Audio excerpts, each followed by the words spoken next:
Maligayang pagbabalik sa PH Grind Recap.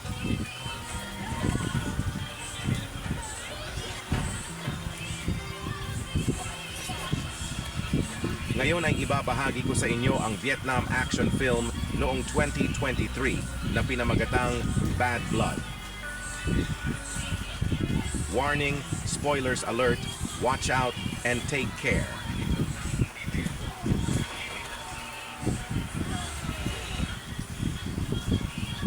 Nagsimula ang pelikula sa pagpapakilala sa isang hitman na nagngangalang Lam. Siya ay kakauwi lang, ngunit natuklasan niya na ang kanyang buong pamilya ay walang awang pinaslang ng isang malupit na grupo ng mafia.